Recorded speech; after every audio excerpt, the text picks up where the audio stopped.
Ladies and gentlemen, welcome back to the Shirtless Plantain Show. We're back talking Olympics. We're not going to talk about the men much because they lost 4-0, but we have a team in a gold medal match, and that's what matters. I'm here with Emily. Hi, Emily. How are you? Well, I'm very excited. You know that I did not expect really to be here. So it's all gravy at this point. Yeah, you That's the you perspective we were have to have.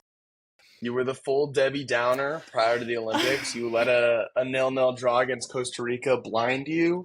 And, Yeah, once again, as an optimist, I'm proven correct like I always am. I said Arsenal was going to win the league, and they did. you're right. living in denial. It's wonderful. Um, but Your the reality is U.S., interesting. Yeah. yeah, it's great. I live in the best reality. The Mhm. U.S. is playing in the gold medal match after beating Japan 1-0 and Germany 1-0 in two 120-minute matches that made me pray for golden goal to come back. Because in That's a the thing is tournament like like this, you can't be playing 120 minutes. This you is brutal. you really should. And the thing with golden goal is like the only way that you want it is if you're the team that scores, right? For sure. Otherwise, I'm like, for the sanctity of the game, we need to keep it the entire extra time. It's not fair. But yeah, I was sitting there, and I think I did tweet like, "Gotta bring back Golden Goal, right? LOL." Um, but yeah, we were not gonna get any good quality soccer. And we did. It's not like we got quality soccer in the 90 minutes, so we certainly weren't gonna get um anything terrific in the extended time. I mean, in both matches that we saw, we did, however, get a moment of brilliance, which is what led us to victory. So, I think that's the most reassuring thing is like we're back in that way is like a team we're gonna find a way to win. In the Andonovsky era, I did not feel like that sense of belief, like the clock is ticking, we haven't scored, but it like we're gonna come away with it still, no matter what, which has been the identity of this team for as long as I can remember, as long as I watched. So it does really feel like we're back to that, which is a really, really good feeling. Yeah, I think something after the World Cup was, like, okay, it's very clear we need a transition from the old generation to the new generation. And this is the first tournament where that transition has fully taken place. It all started with Alex Morgan not being on the team. Obviously, Megan Rapinoe retired. Becky Sauerbrann's not in the picture anymore. Like, there's a lot of different elements of older players kind of stepping back and newer players stepping in. And this is the first time we've seen Trinity, Sophia Smith, and I Mal know. Swanson all playing together in an international tournament. And it truly was a time for all of them to step up, and they absolutely have. Um, to like these three are superstars. Mm-hmm. They've scored 9 of our 11 goals in this tournament so far. Three each, which is just like shows the balance of this front line and how good all three of them respectively are, and as a unit. And it's been wonderful to watch, especially in these last two games of it's knockout rounds. You just got to put your team on your back.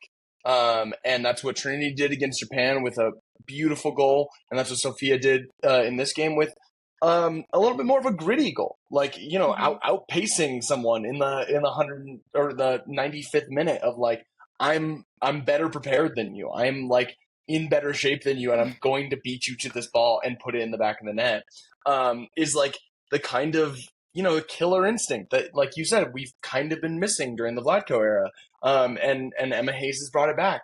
But I think also part of it is just this team has been allowed to be a team. They've been able to fully become cohesive, especially in the attack, and it's paid massive dividends And in the knockout stage. I guess if the Vlatko era, like maybe failure was necessary. Trinity and Soph last summer had very disappointing tournaments. and both have come in really clutch this summer. So maybe they had to go through, that learning moment.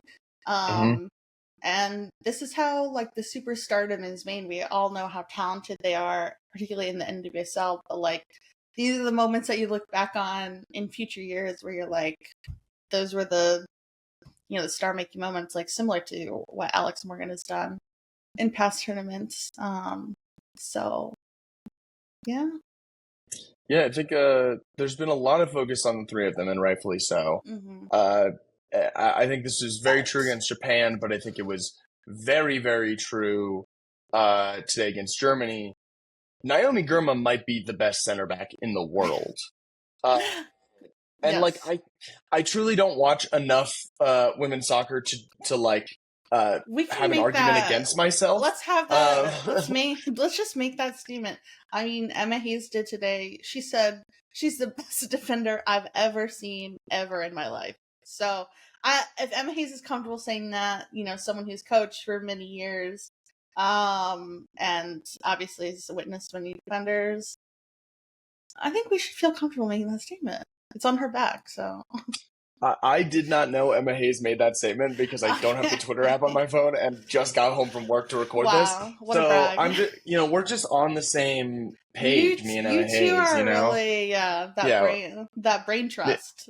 hive mind, great minds think Hmm. alike, we've heard it all before. So we are, I guess maybe it's a little early to be moving on to talking about the final because we're 6 minutes in. But we're Little playing bit, Brazil in the final. yeah. Um, and I imagine It's where so weird. where the entire world is wanting Marta to win the Olympics. Right? Like no one's gonna be a neutral rooting for us, right? Uh, unless you're already a U.S. Women's fan, yeah, you're probably rooting for Marta. It's such a weird. I was thinking because I think everyone's default was obviously that Spain was going to go through, even though Hmm. they've had a not good tournament. They almost lost to Colombia in the quarterfinals, and if not for like, that best in the world quality that they were like, all right, let's turn it on and turn this around in the last 10 minutes to get extra time to like make this happen. um they would have lost to Colombia. And so it's very bizarre that we're seeing Brazil, mostly because of how often we play them. It's like it's so strange. We're like, all right, it's the Gold Cup final all over again. This is like basically fucking She Believes. But it's at the Olympics. I mean, in the distant path when Brazil was more consistently making international tournament, semifinals and finals. Like, of course, we saw them there, but it's been a while. So this is so weird, especially how familiar these players are. Like, so many of the Brazilians play in the NWSL too. It's going to be a showcase of our league, and that's also really cool. But it's just so strange to know your opponent so well at that level. I don't know.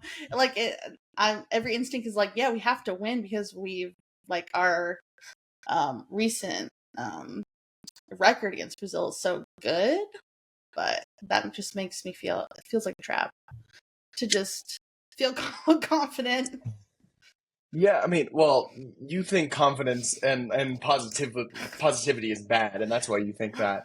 But you said something Yeah. interesting that I want to dig into Mm-hmm. further. And it's there's a lot of Brazilians that play in the NWSL, and obviously a strong majority of the Americans play in NWSL.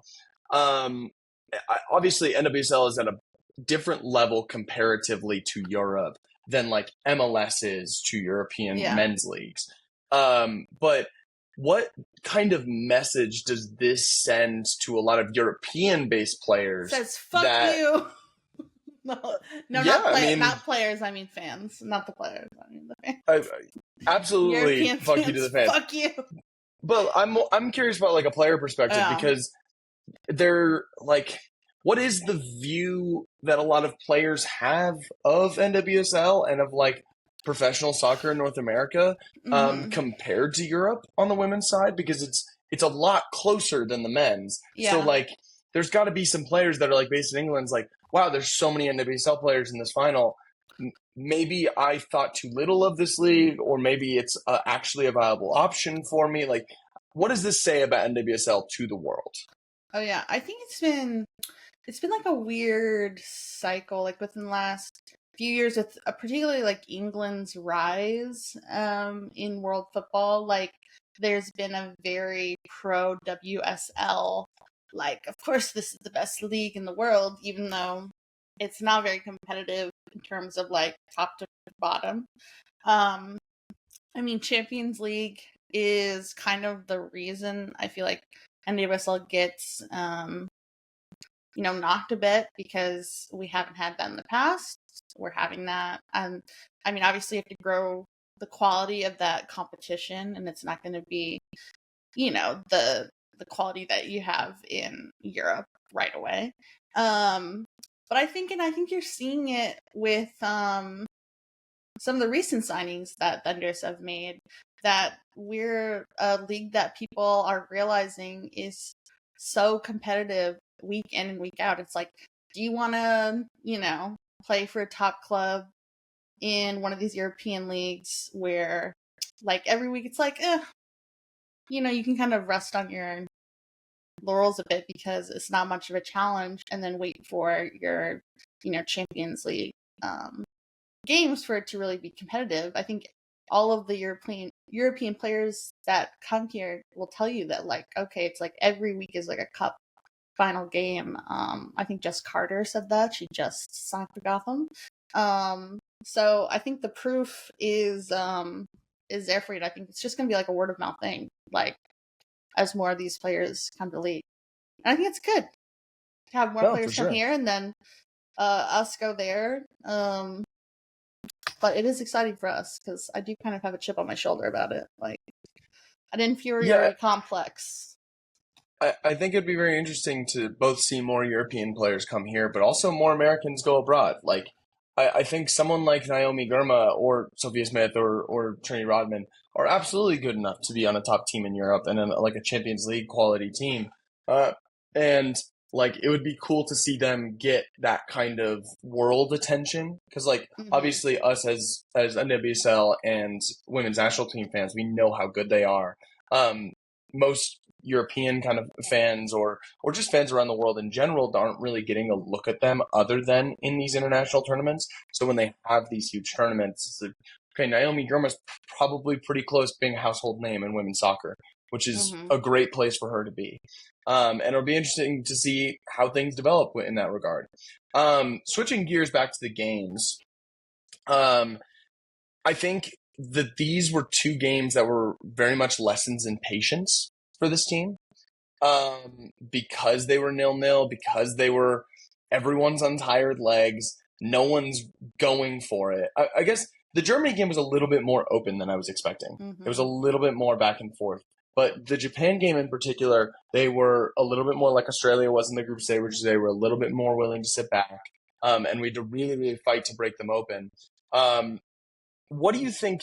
I mean, a lot of credit has to be given to Emma Hayes, but just like this is a young team, and they've shown a lot of maturity to be able to break down teams in this way. And what's the biggest thing do you think has changed between? I mean, even the Olympic send-off games to here. Mm-hmm. Well, I'm not sure if it's changed since the Olympics and ops, like what to make of those games, even looking back. But I think one of the major things that she has instilled in the team is that patience, and like don't worry about it, like keep the ball and we're gonna find our moment.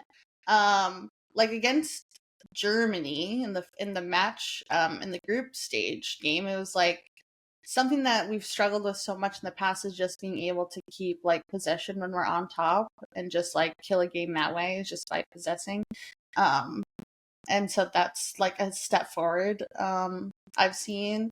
I think we showed that still, just like keeping calm and like not losing our heads. Like, these players are so young that they haven't been able to trust in it yet themselves because they haven't seen them do it. Like, make this, last minute goal, like in past iterations, like those teams knew that they could win because they'd seen it in the past. Now this is proof to them in these games, because they have done it. Trinity, coming through in extra time, and now Soph in this game coming through in extra time. Like, they know that if they just hold on and keep playing the game that Emma's laid out for them, that they should be successful. Yeah, for sure. It's got a lot of credit just has to go to coaching. Like in Emma Hayes, I guess we it's have just to a give her world of credit. difference. It's a world of difference than what we were experiencing out of Vlatko. And yeah, I mean, I was so pissy early in the week. Just I was like, oh, they're so tired. Like, I just felt like it was such a missed opportunity against Australia to rotate, and I just felt like it was just going to be a bad domino effect to each game of like, we should have rested. Now that we didn't, it's going to be bad. But you know what? I didn't account for that is basically everyone else is in that position too. And that they haven't really rotated as much either. So you know what? Tired legs against their tired legs. I guess I would bet on the tired legs that we have in that front line and elsewhere. yeah, I mean, that's the thing you got to remember is everyone's kind of in the same boat. Everyone's playing every 3 days. Everyone only has a 18-player squad. And so like everyone's in a tough position. Everyone's tired, and I'm excited that we'll get like an extra day because the finals on Saturday, right? Like that just feels so big. And I think that's a really nice segue into how we've used the squad. I think going into the Japan game, we were both worried about the lack of Sam Coffey with the suspension, but also just with injuries around the team. Like Tierna Davidson didn't play against Japan. She played the first half against Germany. And from what it looks like in training and what it looks like in terms of just availability, everyone's healthy, which is good. Hopefully Tierna Davidson can go longer than 45 minutes in the final. But it's great to have Sam Coffey back. It's hopefully Rose Lavelle can go longer than 60 minutes. Do you think today was a tactical or a injury sub for Rose? I think she's been carrying a bit of a knock. This is what people say. I mean, that's where Rose Lavelle lives in 2024. I know. now I'm just like looking ahead to NWSL, and I'm like, oh, Rose. But yeah, I think it was because I think they said on the broadcast even that they weren't sure that she was gonna like be able to start today. Mm-hmm. So it's positive that she's able to play. You saw her in the leg sleeve. I don't think it's just a fashion statement as much as we're talking about it on Twitter. Yeah, I do. I think we're probably gonna see the same 11 fitness, I guess, TBD, but and we're just gonna live and die by that. Luckily and strangely, we saw more subs today than we have in a long time. And I think these are the players, because they're consistently the players who get subbed in. These are the players that Emma Hayes trusts, and really nobody else. Poor Jaden Shaw. I think if she had been able to get into a game, and I can't remember, but I don't think she was fit yet against Australia. But if she had been able to get into a game earlier in the tournament, I think that Emma would probably have been more likely to give her minutes today and in the final. But I just don't think she's gonna get on the field now. Yeah, it has to be pointing at that because there's no other reason why the subs she made would have been made. Like Lynn Williams isn't a box-to-box midfield, like our attacking midfielder. Like Jaden Shaw is the one-to-one sub for Rose Lavelle. They moved Mal into that position, which she plays that a lot for Chicago Red Stars, and I mean it proved fruitful. Like she was able to get onto the ball a lot more, and obviously that's where the goal came from as well. So maybe that's something that Emma wants to incorporate again in the final. It probably won't be plan A, I imagine. Yeah. But if we're trying to find a goal, which could be the case, but I expect that final to be more open just because of who we're playing. Yeah, I think interesting thing like where everyone's kind of been a little bit more passive because of just tired legs and stuff like that. Do you think there's gonna be just a little bit more? It's the fucking final. We've just got to go. Well, this is an obvious question. It's the fucking final. They're just gonna have to go for it. Like, Yeah. right? Like, there's no. I mean, obviously, it's easier for me to say as someone who does not root for an NWSL team to be like, I want everyone going all out, and for you, you're like, I want everyone to go really hard, but I also want Rose to be like healthy for Gotham. Well, yes. I mean, I want them to give it their all. I just hope that doesn't mean that it leaves Rose, missing a month of Gotham games. But no, I think it's gonna be laid all out there. I mean, they want to win a gold medal. It kind of this feeling kind of reminded me of when Gotham it turned out that they're gonna play the Rain. I was like, okay, well, we should win this game. Like everything is pointing to that in my mind, just based on recent performances. We know them so well. Like I think the thing with Brazil is like they're so talented and they always have been. It's just being able to put it all together into like a cohesive performance as well as a defensive performance.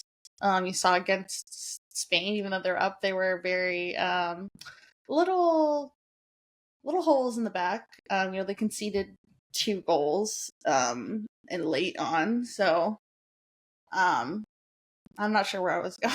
I'm not sure where I was going with this thought process, but yeah, you take it, Mitch.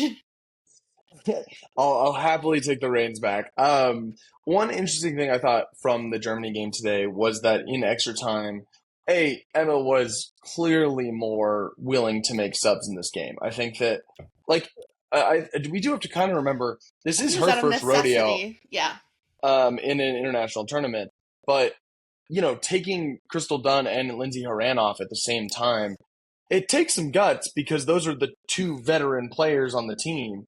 I was Lindsay very Horan in particular was a very surprised. surprising sub. I was very Um, surprised, not because Lindsay was like bossing it or anything, which we know wasn't the case. It has been the case really in the last few games of this tournament. But yeah, it's kind of spoke. I was like, maybe this just speaks to the level that she's just not playing very well right now. Because that was very surprising that they were both taken off. And I mean, I guess she just trusted. She trusts those players that she put in. Oddly yeah, enough, I mean, weirdly. there isn't much discussion to have about it. Emma Hayes clearly trusts Corbin Albert. Like that is plain as can She be. said, "This homophobe and I are like this," I love this homophobe. um, clearly she trusts her as a player. And obviously she wasn't involved in the goal, so we can't say like that had a direct No, correlation or no. anything. But the subs worked out. Hindsight 2020, we won the game. Yeah. And we can't get away from the Germany game without talking about maybe the biggest Alyssa. moment Alyssa bar the fucking goal. Nair. Oh my god. Alyssa fucking Nair. Jesus Christ. She just like continues to amaze me because she hasn't really been caught like she hasn't had to make like a ton of saves this tournament. It's just kind of being solid and making good decisions. I guess coming out on set pieces when you need to punch the ball away. So for her to just be like ready in those moments is crazy. I mean, it's kind of lucky. It's just like sometimes you just need you need like a bit of luck too. And she did a jumping like starfish kick save and it worked. But it's just she's so crazy and good, and I think the soccer god smiled down upon her because she is good. So it's Yeah, gonna fall in her favor. I think just, luck and stuff like that is just luck sometimes. Like in the Sweden game, in that shootout, not to bring anyone's PTSD back, We um, can talk about like this. Oh, a the year to luck the didn't day. go Alyssa Nair's way, unfortunately. And No. by like a centimeter. And then on a If day like that. today, you need a last minute save. She's going to starfish, and it barely hit her foot. And when I was watching the game, I was like, holy shit, that was a huge save. And Mm-hmm. then I saw pictures of it like 5 minutes before we recorded of her, like, she jumped up high, which is probably a bad choice. And then it just like hits her foot exactly. And it's like, Yeah. oh my God, that is a fucking banana save to make. Because honestly, if she doesn't make that save, momentum is in Germany's favor and we might lose the shootout because of that. Because you're Yeah. just like the momentum of scoring an 120th minute goal going into a penalty shootout, you're amped, and it's probably going your way if we're Well, being completely and honest. I think her and ATV are pretty evenly matched in that regard. Like we saw her against Canada, like, Yeah. and there were some people. There's some idiot online because people were like, "Wow," Ann Katzenberger's like pulling in Alyssa Nair, and someone's like, don't you remember you lost that shootout?" Talking about Sweden, and you're like, pay the fuck attention because she's done that twice since the Sweden shootout, like twice against Canada. She saved a Yep. couple of PKs and then took her own. So shut the fuck up. But also Sweden today, for some reason, their like national team social media account posted a photo of the VAR image of like the ball, and I don't speak Swedish, so I don't know what the caption said, but they were like celebrating the year anniversary of it. Like that's so bizarre to do because one, like, you didn't win the tournament. You're like celebrating winning, what was it, a quarterfinal? Was it a round of 16? It was a round It of was 16. like you're fucking celebrating winning a round of 16 game that you did not win. And you're not in the fucking Olympics now. So what is the point of tweeting that? I tweeted something like, I bet that VAR image looks good in your empty trophy case because Sweden's won fucking nothing other than like runners up in shit and like Algarve cups. So banter national team. I, going into this episode, didn't realize we were going to have a Sweden hate Sorry. moment, but like, I'm all for it. This is fun. You know, One I have last, Swedes that I love, so I just had to get that off yeah, because they're pissing me off at that.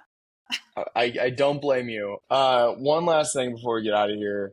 Oh, I are want we to talk done? about how refreshing it was to like watch an international soccer game today and like have good commentary and halftime show. Like Oh. both of which were like Did you think they they were like I good? were hearing them talking and was like, oh, this is like actually like, but the commentary was more just like it felt fun and like kind of just like refreshing in that regard. Um, and then the halftime show, they were like genuinely like talking about like how the U.S. and Germany were tactically set up, and how each team were kind of like trying to beat each other in this chess game. And it was really interesting and insightful. And when you're used to hearing Carly Lloyd being like, I don't think they wanted enough, it's like really cool to hear an actual like televised thing be like, oh, this is like actually good. Shouts to And Danielle Slayton then. yeah, absolutely. And on the men's side, I thought Tim Howard was like a wonderful play-by-play commentator or like color commentator in the men's side for the Olympics when I was watching the men's team, even though it was not fun to watch the men's team lose 4-0 to Morocco. I Uh, was I also like before that game. I was like, oh, they've got a good chance. I guess that just makes you look fucking stupid because they really did yeah. not. So apologies to Morocco. I guess I wasn't familiar with your game. Um, Yeah, but also apologies for the to the men's gymnastics team from the US for comparing this men's soccer team to you because you guys did great. They yes, didn't. Steven Nadaroznik, like respect for him. Like he's way better than um Duncan that McGuire, who I current Duncan. compared him to. Yeah. Did he even All get in the right. game? I do have one. I do before you cut us Yeah. off. I mean, we have to recognize that this matchup between Brazil and the U.S. is like pretty mega because this is Marta's last international game. She said this is it for me after this. Hmm. And obviously in this tournament she had a red card in group play, so it looked like she was going to end her career that way. And I mean, if these Brazilian players are playing for Marta, that's scary because this is what they did this for her basically. So that's a scary thought. Like them playing with passion and no purpose is maybe the equalizer in terms of, talent. And I mean, not to say that we are more talented, but probably have more. I don't know. What am I saying? We've got more. We're ending this episode on a lot of momentum, a lot of energy. Sorry, folks. I took a little nap before we recorded. So this is where we are. No, I 100% agree with what you're saying. Like they're playing for like the greatest of all time from their country. There's going to be a lot of emotions in this game. I, for one, am thrilled that Marta's international legacy did not end on a red card, and that at the very least will end playing in an Olympics final. And we are very excited to talk to you guys about that game after it on Saturday. Hopefully, we will be celebrating the U.S. women winning Olympic gold again and being fully back. But until then, thank you for listening, and peace. Peace. Take your shirt off. Take your shirt off.